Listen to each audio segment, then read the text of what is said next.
tierra fue precisamente el Evangelio. ¿Y dónde nosotros vemos esto? Bueno, a través de la palabra en el libro de Marcos 1, 14 al 20. Y dice de esta manera. Después que Juan fue encarcelado, Jesús vino a Galilea predicando el Evangelio del reino de Dios, diciendo, el tiempo se ha cumplido y el reino de Dios se ha acercado. Arrepentíos y creed en el Evangelio. Andando junto al mar de Galilea, vio a Simón y a Andrés, su hermano, que echaban la red en el mar, porque eran pescadores. Y les dijo Jesús, venid en pos de mí y haré que seáis pescadores de hombres. Y dejando luego sus redes, le siguieron. Y pasando de ahí un poco más adelante, vio a Jacobo, hijo de Zebedeo, y a Juan, su hermano, también ellos en la barca que remendaban las redes. Y luego los llamó, y dejando a su padre Zebedeo en la barca, con los jornaleros, le siguieron. Bueno, aquí hay tres cosas importantes a destacar. Dice, el reino de Dios se ha acercado. Y está instando a todos los que escuchaban el Evangelio a que se arrepintieran y creyeran en el Evangelio, que significa buenas nuevas de salvación. El otro punto es que Jesús les dice, venid en pos de mí y haré que sean pescadores de hombres, ya no de peces como era su hábito, su trabajo, sino de hombres. Y lo último que cabemos destacar aquí es cuando dice la última frase del versículo 20, le siguieron. Y esto es importante. ¿Qué es lo que desea el Señor hacer en la vida de los creyentes o en nuestras vidas? Bueno, que entendamos que el tiempo se ha acercado y que debemos proclamar el arrepentimiento a propios y extraños, a familiares, compañeros de trabajo, vecinos, a todo tipo de persona que Dios nos quiera conceder. Y enseguida de esto, nuevamente, vengan en pos de mí. Si nosotros no vamos en pos de Jesús, vamos a ir en pos del mundo. Y el mundo también nos dice, vengan en pos de mí. Nos quiere atrapar con el Dios de la tecnología si no tenemos un balance. Nos quiere atrapar en las cosas que el mundo ofrece. Cuando el Señor Jesús nos dice que no amemos al mundo ni las cosas que están en el mundo. Y finalmente, cuando nos dice, le siguieron. Ellos obedecieron ese mandato. Ellos no entendían la profundidad de su llamado, pero con las experiencias con el Señor Jesucristo, ellos se iban a dar cuenta de cómo era seguirle a Él. Y aquí destacamos realmente la obediencia de ellos. Dice que le siguieron. Nos podremos preguntar cuál fue el punto de que ellos le quisieran seguir. ¿Qué les pareció atractivo en seguir al Señor Jesucristo? Bueno, nosotros podemos comprender que Jesús tenía algo, que ellos fueron atraídos por el Señor Jesucristo. Y aquí estamos hablando ya no de una pesca de peces, sino de hombres, que es lo más importante, de almas. Y dice, le siguieron. Nosotros debemos imitar ese seguir a Jesús. Porque un día cuando tú y yo estemos delante del Señor, en el juicio del gran día, del tribunal de Cristo, para ser exactos, vamos a llegar de dos formas. Con las manos vacías para Él o con nuestras manos llenas de fruto para su gloria. Y qué más quisiéramos llegar de esa manera, pero todo esto lo va marcando el que querramos seguir a Jesús en esta condición que Él nos muestra en su palabra. Se ha dicho que el libro de Marcos es lo más cercano al relato original de la vida de Jesús. El libro es una fotografía real de su vida. Marcos nos presenta la imagen divina del Hijo de Dios, pero a su vez la imagen humana como hijo del hombre. El interés de Marcos es presentarnos a un Jesús tierno y compasivo. Miremosle hoy escogiendo a su equipo de trabajo. ¿Dónde los fue a buscar? Los primeros 4 hombres eran pescadores.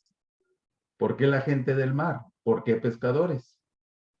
A juzgar por lo que luego va a decir, lo primero que vemos en esta invitación es seguir con el mismo oficio, pero orientado hacia los hombres en lugar de los peces.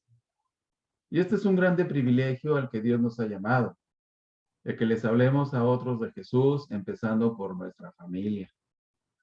Si nosotros estamos viendo en ella durezas para venir al Evangelio, tenemos que orar, invertir tiempo, porque es lo único que va a hacer que ellos vengan al conocimiento de Jesucristo y a la vez es nuestro deleite y responsabilidad orar por ellos. La pesca en el mar es fácil de aprender, pero pescar en la tierra, solo hay un maestro que nos puede enseñar, el cual es Jesús, a través del Espíritu Santo. Corrobore esto por lo que dijo: venid en pos de mí y os haré pescadores de hombres. Esto es algo maravilloso. Seguirlo a Él en esta encomienda a la cual entregó su vida en la cruz del Calvario por causa de nuestros pecados. Y realmente nadie ha hecho esto en toda la historia de la humanidad. Solamente el Señor Jesucristo, y nos quiere enseñar en esta tarde a ti y a mí cómo es esto. Pero tenemos que estar en la disposición de espíritu para obedecerle. Ya conocemos el propósito, anunciar el arrepentimiento a todos los que nos rodean. Ya nos está diciendo que nos va a hacer pescadores de hombres. Ese es el motivo en la mente principal de Jesús para cada uno de nosotros, sus hijos. Y en lo que nosotros nos corresponde hacer es seguirle. Entender realmente que para el Señor Jesucristo una alma, una sola alma significa mundos. Pero tenemos que decirle: Señor, pon un cargo en mi corazón por la salvación de las almas de mis familiares que aún no te han recibido en sus corazones y en sus vidas. Es como si hubiera dicho: hasta ahora habéis usado las redes en el mar y yo les voy a enseñar a usar las redes para pescar en la tierra. Y en efecto, lo que aquellos hombres hicieron fue ponerse en las manos del maestro para ser usados como pescadores de hombres. Hay un llamado de Jesús en un sentido de admiración. ¿Qué le diría Jesús al que era un cobrador de impuestos como lo fue Mateo? Algo así: venid en pos de mí y os haré administradores de hombres. ¿Qué le diría a Tomás, a Judas, a Natanael y a los demás? ¿Qué te diría hoy a ti? De una cosa estamos claros: Jesús es arquitecto y carpintero. La obra que sacará de nosotros será inigualable. ¿Con qué propósito? ¿Para que seamos solamente salvos? No es así, sino para que ganamos las almas. Y debemos preguntarnos quiénes son esos ganadores de las almas. Los que ganan las almas son personas ocupadas. Jesús busca a los que están trayendo peces. Note que él pudo ir a las plazas donde había gente esperando para ser contratada. Si viviera hoy en día, iría a un Oxxo, a un 7-Eleven para encontrar obreros. Pero en lugar de eso fue donde estaban los que llegaban de la pesca. La pesca es un trabajo completo. Considere los instrumentos de la misma: la red, los anzuelos y la barca. Luego viene el trabajo de remar hasta lo más profundo, y algunos pasaban toda una noche pescando. Eso implicaba hambre, cansancio, sueño, sed. De modo pues que esos hombres estaban bien ocupados en la orilla trayendo los peces para ser vendidos. Esto nos dice que el asunto de ganar almas no es para gente sin oficio. Se sabe que la gente más ocupada son los más usados en este ministerio. Los hombres que han sido llamados por lo general son personas que están al frente del combate. Solo los que están trayendo los peces para su sustento diario. Otro punto importante es que Jesús busca a los que están remendando las redes. ¿Qué significan o qué ejemplifican estas redes? Pues la vida de nosotros los creyentes. El mar tiene peces que pueden devorar las redes. El esfuerzo por zafarse de ellas le llevan a utilizar sus voraces dientes con tal de salir, de escapar de la misma. Esta situación plantea al pescador un trabajo extra. Una nueva salida a la pesca requiere remendar sus redes. Si nosotros las ejemplificamos, como decíamos hace un momento, con nuestra vida, pues de repente nuestras redes pueden estar ya muy usadas, desgastadas, con hoyos donde se nos van las oportunidades de hablar de Jesucristo a las personas. ¿Qué tenemos que hacer? Lo mismo que los pescadores hacían habitualmente, remendarlas y lavarlas, para tenerlas listas para pescar, no olvidemos, hombres. Eso es lo que Jesús desea, que pesquemos hombres, almas. ¿Cuál es el efecto de hacer esto? Bueno, es algo muy importante. El gozo que viene por hacerlo. El gozo que viene por obedecer su voluntad de ir y predicar el Evangelio a todas las criaturas. Pero necesitamos seguirle. Nosotros podemos decir que le seguimos, pero lo que marca esto es los resultados. Las almas que estamos intentando traer a los pies del Señor Jesucristo para su salvación. Entonces la palabra de Dios dice, por sus frutos los conoceréis. Entonces, por cuanto son sus instrumentos de trabajo, lo que decíamos, de la red, los anzuelos, esto le ocupará parte de su tiempo. No será muy efectiva una red con huecos. La escena que viene a la mente es muy interesante. Vemos a Jesús caminando por la orilla y ahí muy cerca de él, a unos hombres curtidos por el sol y el viento, trabajando apresuradamente antes de hacerse a la mar. Para algunos, el estar muy ocupados pareciera ser una buena excusa para no hacer la obra del Señor. El asunto es que toma esa condición para justificar la falta de compromiso y trabajo en la obra del Señor. Pero es un hecho que los hombres que el Señor sigue usando para ganar a otros son hombres y mujeres que están remendando sus vidas. Aquellos a los cuales el Espíritu Santo les muestra aquellas áreas que están robándole los peces, que están robándole las almas de los hombres. Por un pequeño pecado, por insignificante que sea, ya está estorbando al Espíritu Santo, entristeciéndolo o apagándolo. Dios nos libre. Pero es un hecho que los hombres que el Señor sigue usando para ganar a otros, dijimos, son hombres y mujeres que están remendando sus redes, que están arreglando sus vidas delante del Señor Jesús. Pero debemos preguntarnos en esta hora por qué Jesús escoge a los que están ocupados. Porque ya tienen el hábito y la disciplina de lo que el trabajo mismo exige. A veces estamos muy acomodados espiritualmente y no estamos haciendo la voluntad de Dios. Quizás estamos haciendo su obra, pero no su voluntad, que es muy diferente.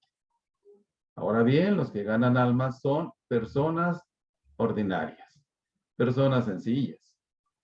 Lo primero que salta a la vista cuando hablamos de los hombres que acompañaron a Jesús era su sencillez. No eran hombres de letras ni del vulgo, sino del vulgo como lo clasificarían después. Resulta interesante observar que los primeros hombres que Jesús escogió fueron también pescadores de oficio. Los pescadores no solo eran sencillos, sino ordinarios. Su lenguaje era tosco, su presencia era un reflejo del trabajo mismo que hacían. Estos hombres no provenían de escuelas o de las universidades. no venían de la aristocracia o de las clases rabínicas. Y así es como actúa el Señor. Te llamó a ti y a mí, sin importar lo que éramos, que si éramos profesionistas, que si tuviéramos un doctorado.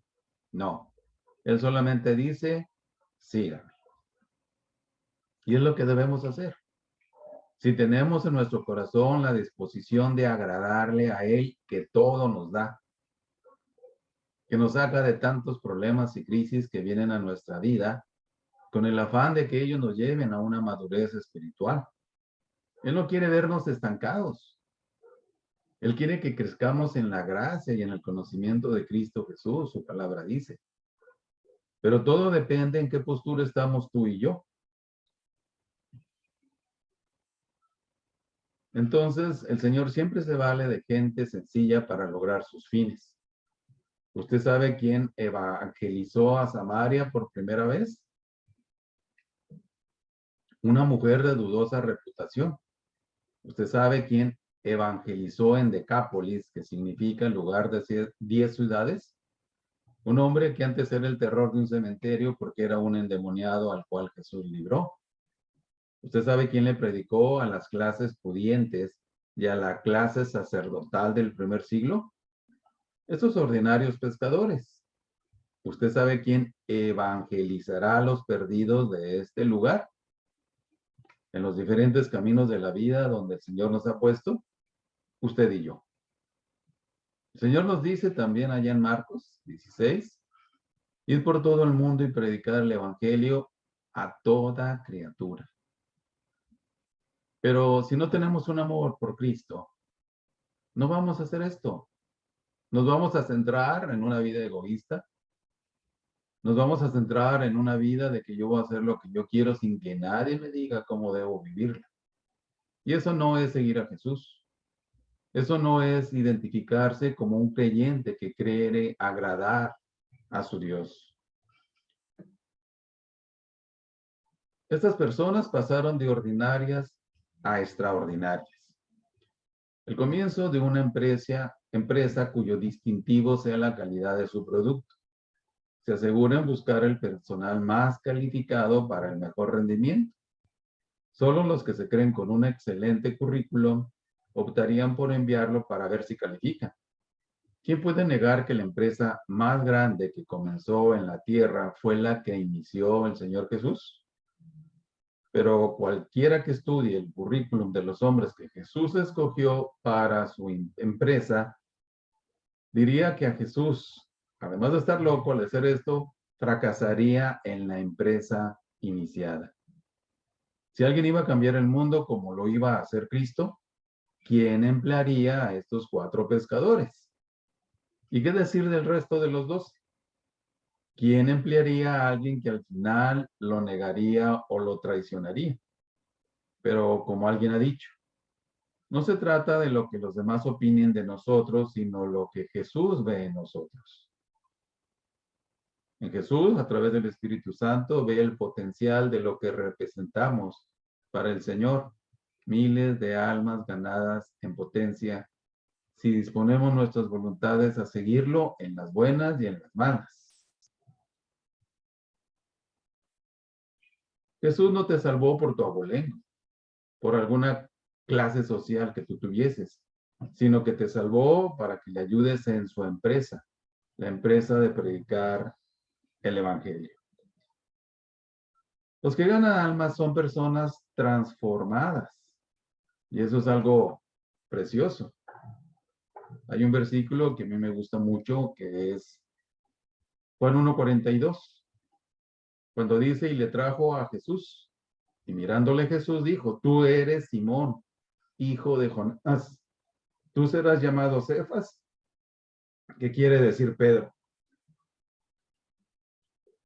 ¿Se fijan? Tú eres Simón. Estaba hablándonos de la realidad de un Simón que iba a empezar en esta magna obra de ganar las almas.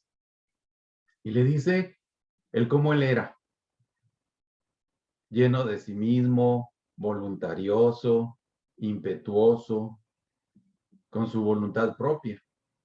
Por eso Jesús le dice, tú eres Simón. Pero lo más precioso es lo que adelante de este versículo nos dice, tú serás. Hay una transformación en estas dos palabras de tú eres a tú serás. Porque después vemos a Pedro con toda valentía predicando el evangelio en el libro de los Hechos y ganando 3,000 y 6,000 personas en sus primeros sermones.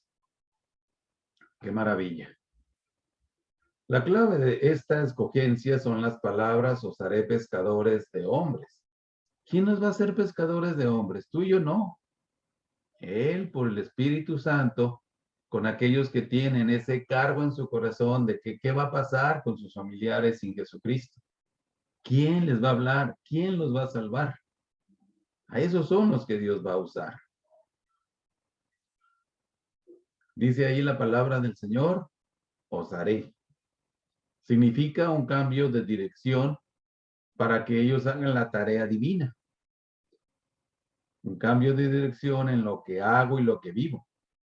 Significa que primero soy transformado para transformar a los hombres. Soy transformado por el Señor para luego ser incorporado en su equipo, de modo de llegar a ser una bendición para otros. Más en estos tiempos difíciles de pandemia, de guerra, de violencia, muy recrudecida en este país, en los diferentes estados. A veces muriendo gente inocente, desafortunadamente. Una vida transformada por el Evangelio no solo es un bien social, pues se evidencia porque ahora la persona se viste mejor, huele mejor y vive mejor, sino que también los que ahora le escuchan, aquellos que antes le conocieron, el caso de la samaritana, tendrán que reconocer la evidencia de tales cambios que el Señor produjo en la vida de esta mujer y los cambios que puede hacer en tu vida, los cambios necesarios que requerimos para estar capacitados por el Espíritu Santo, específicamente para ganar las almas. Esa es la gran misión de la iglesia. Esa es la gran misión de cada uno de nosotros.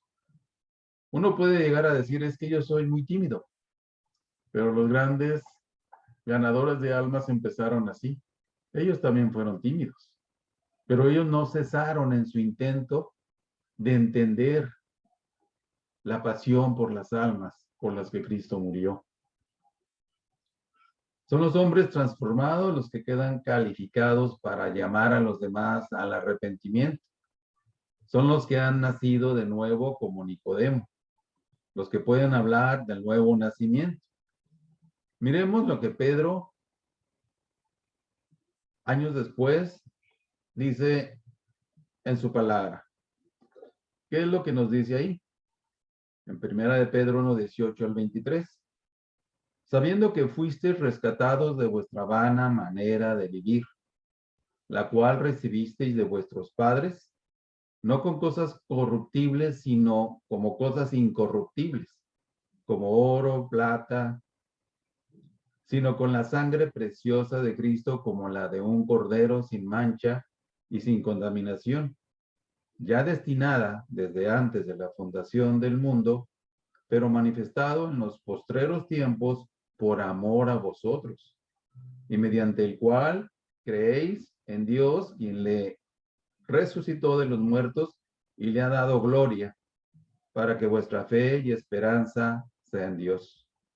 Habiendo purificado vuestras almas por la obediencia a la verdad, mediante el Espíritu, por el amor fraternal no fingido, amaos unos a otros entrañablemente de corazón puro, siendo renacidos no de simiente corruptible, sino de incorruptible, por la palabra de Dios que vive y permanece para siempre.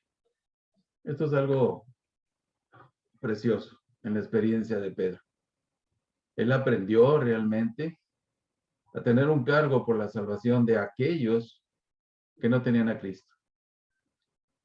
Aquí encontramos a Pedro alentando a creyentes que sufrían la persecución por causa de Jesucristo. Preguntémonos también en esta hora cómo transforma el Señor. El tosco pescador Simón, hijo de Jonás, fue cambiado en Pedro. Fue considerado como una pequeña roca. No sabemos cuán efectivo era Pedro antes de la resurrección, pero lo que sí sabemos es que en una sola predicación se convirtieron 3,000 personas. Y aquí se cumplía lo que le dijo en Juan 1:42. Tú serás llamado Pedro. Y qué precioso. Indudablemente que Pedro pasó por muchas experiencias nada agradables, pero estas fueron necesarias a la vida de él para aprender a profundidad a seguir a Jesús. No superficialmente, no como un de labios hacia afuera, sino con todo el corazón, que es lo importante. A Jacobo y a Juan, que se les conocían como los hijos del trueno. Uno de ellos, Juan, fue convertido en el apóstol del amor, imagínense. Si el Señor los describía como hijos del trueno, pues eso quiere decir que explotaban por cualquier cosa, ¿no? Y hacia Juan, el apóstol del amor, y lo vemos en sus epístolas, en Juan, en el Evangelio de Juan, y en Primera de Juan. Eso es lo que quiere Jesús hacer en tu vida y en la mía, transformarnos a la imagen misma de Jesús. Para que las personas ya no nos vean a ti y a mí, sino vean a Cristo en la vida de cada uno de nosotros. Pero necesitamos entender que debemos predicar arrepentimiento a las personas que nos rodean. Entender también lo que nos decía Marcos, ir en pos de él para que él haga de nosotros pescadores de hombres. Y lo que a nosotros nos compete es seguirle. Imagínate realmente esta gran empresa del Señor Jesucristo. Yo quiero decirte que debemos que entender que este es un trabajo para la eternidad y que tenemos toda la oportunidad, toda la palabra de Dios, todas sus promesas de oración, de entrega, de guía para hacer su voluntad. El Señor Jesús vino exactamente a eso. Su palabra ahí en Mateo nos dice, hágase tu voluntad. Y Jesús mismo nos relata de sí, he aquí que vengo, oh Dios, para hacer tu voluntad. Pero nosotros quizás estamos empeñados en hacer nuestra propia voluntad y no la del Señor. Y eso nos va a ocasionar muchos problemas o frialdad en nuestra vida espiritual. Y no queremos eso. El incrédulo Tomás, aquel que se había determinado que si no metía sus dedos en la llaga de Jesús, no creería en la resurrección, llegó a dar una de las más grandes definiciones acerca de la divinidad de Jesús al llamarlo Señor mío y Dios mío. Señor mío, Tomás, sí. Yo era incrédulo, pero él apareció, él me pidió que metiera mis manos en su costado y mis dedos en los hoyos en sus manos. Qué tremenda experiencia la que él vivió. De ahí surgieron estas palabras de su corazón, Señor mío y Dios mío. Esto llama la atención, el que nosotros podamos decir también, Señor mío y Dios mío. ¿Qué necesitamos para ser impresionados fuertemente como lo fue Tomás? ¿O hay incredulidad también en nuestra vida como Tomás? Él lo puede hacer. Jehová se manifestó a mí hace ya mucho tiempo, dice su palabra.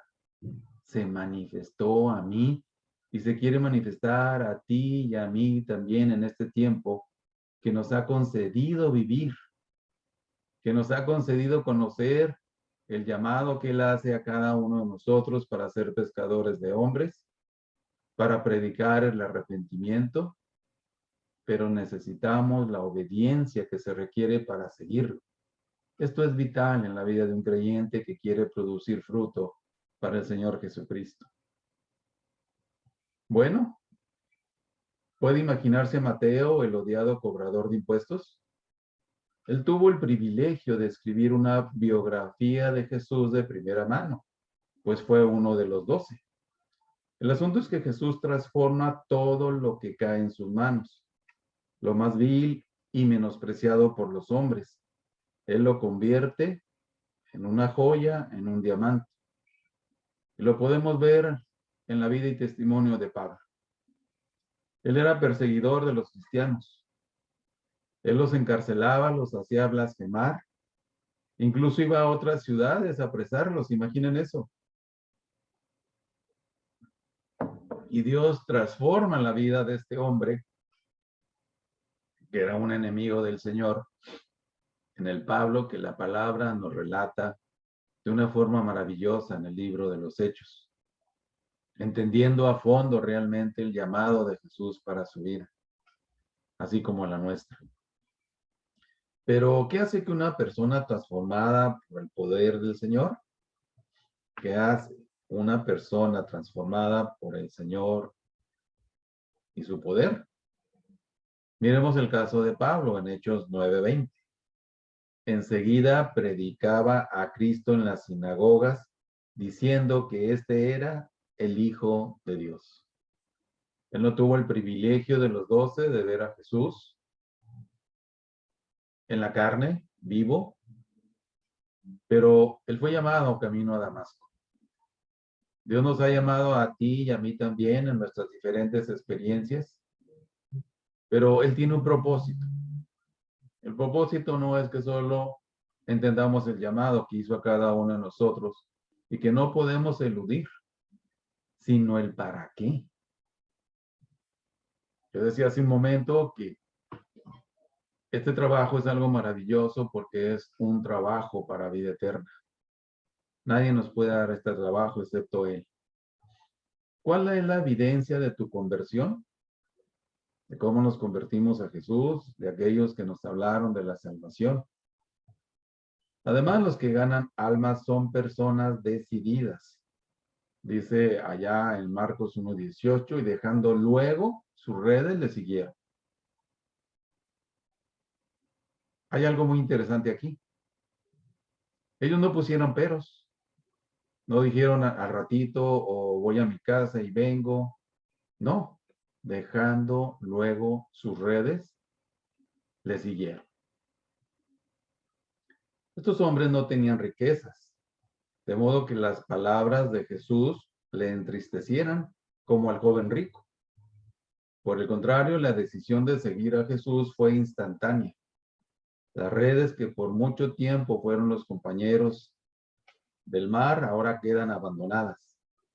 La actitud de ellos no fue como la de aquellos que querían seguir a Jesús, al que Jesús le dijo, sígueme. Él le dijo, Señor, déjame que primero vaya y entierre a mi padre, allá en Lucas 9:59. O al que dijo, te seguiré, Señor, pero déjame que me despida primero de los que están en mi casa. Fueron excusas, fueron justificaciones para no seguir a Jesús. Pero ellos ni siquiera fueron honestos al decirle, Señor, no quiero seguirte. Es como hoy día hay muchos cristianos que dicen seguir a Jesús, pero con sus hechos lo niegan. Tenemos que ser honestos con nuestro Señor. Recordemos que es nuestro Padre y que Él está interesado en que sus hijos estén agradándole en todo momento. Los hombres que le ponen peros al llamado del Señor son los que menos galardones tendrán en el cielo. Qué bueno sería que cuando el Señor nos diga, sígueme, saltemos de la barca y nos unamos a su tarea, porque hay creyentes que no dejan sus redes para seguir al Maestro en la tarea de ganar a los hombres para Cristo. ¿Cuáles son las redes que te impiden seguir a Cristo en esta singular tarea? En una ocasión, el salmista dijo, mis ojos están puestos en ti, porque tú sacarás mis pies de la red. Si él estaba diciendo es que andaba enredado. Y la única manera en que estamos enredados muchas veces es en pecados, conocidos y no conocidos. Por eso él también nos dice, examíname, oh Dios, Mira mi corazón, ve mis pensamientos, ve si hay en mí camino de perversidad y guíame en el camino eterno. Tenemos que orar así. Hay pequeños pecados que no alcanzamos a vislumbrar, pero el Espíritu Santo los ve y nos los muestra como un pecado. Es como en las vides. Dice que las pequeñas zorras venían y hacían galerías subterráneas y afectaban los viñedos porque comían las raíces. Entonces, el viticultor veía la planta, la veía amarillenta, aparentemente no tenía ninguna plaga, no tenía ningún tipo de hongo que estuviera haciendo que la planta se pudriera, sino que eran estas zorras que él no podía ver. Es como nuestros pecados. Por eso tenemos que tener una examinación para poder seguirlo como él nos dice. No como yo quiero, eso no funciona, eso no sirve. Dice ahí, dejando a su padre Zebedeo en la barca con los jornaleros, le siguieron. La historia del joven rico nos muestra lo difícil que es seguir a Jesús si no estamos dispuestos a invertir el orden de las prioridades. ¿Qué fue lo que perdió a este joven? Él vino e hincando la rodilla delante del Señor Jesús le dijo, Señor, ¿qué haré para heredar la vida eterna? Jesús le señaló 2 o 3 mandamientos por ahí y él dijo con todo orgullo, todo esto lo he cumplido desde mi juventud. Entonces debemos suponer que aquí, en el pasaje, él ya no era un joven, ya era un adulto.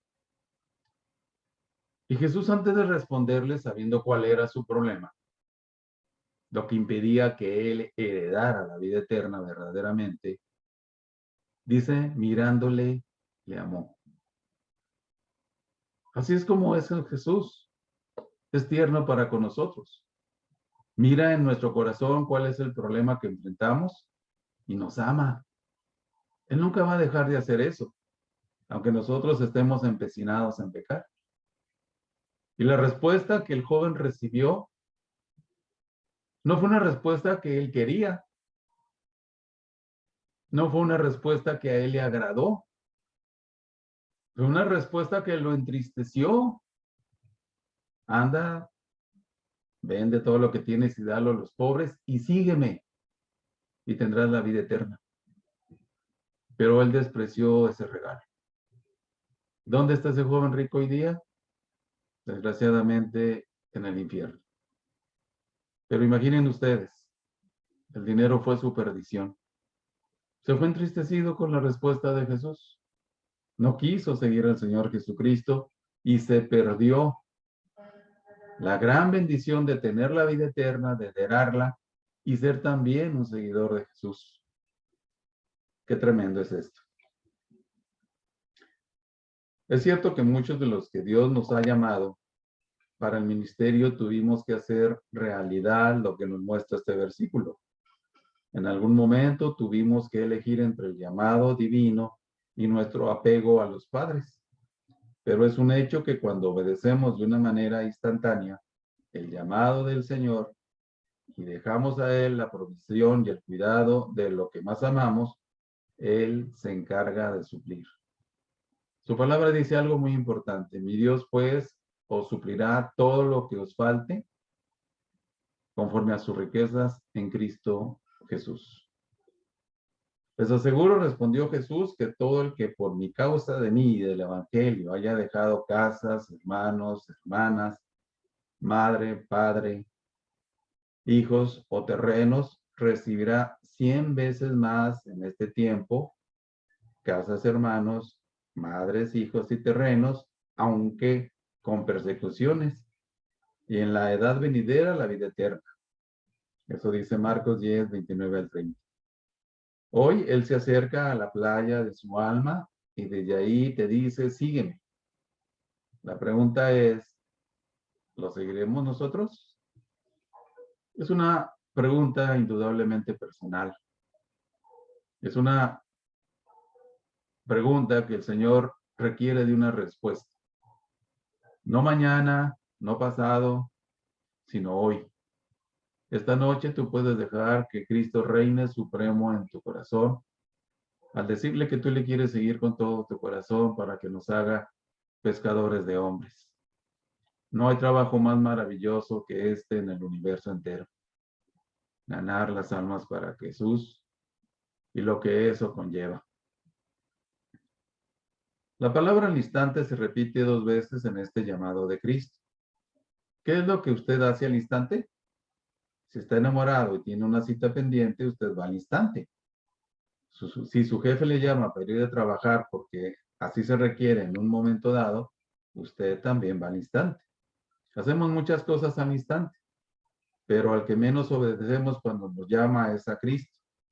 Nuestra fidelidad a Cristo debería ser tan grande que hagamos por todo al instante, por Él. ¿Viene usted al instante a Cristo y sus actividades? ¿Cuántos hoy vendrían al instante al llamado de Cristo para entregarle sus vidas? ¿Cuántos vendrían al instante para ser transformados en pescadores de hombres? ¿Cuántos dejarán sus redes al instante y seguirán a Cristo en su empresa?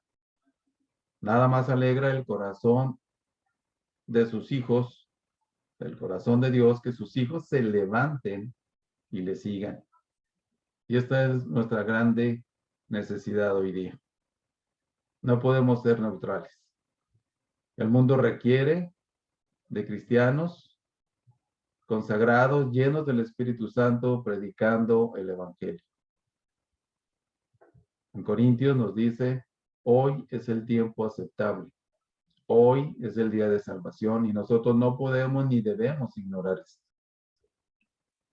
Y bueno, esto nos hace reflexionar profundamente en cómo está nuestra vida delante del Señor Jesucristo. Que Dios nos dé la gracia para hacer su voluntad y la situación en cuanto a si decidimos seguirle o no en esta noche.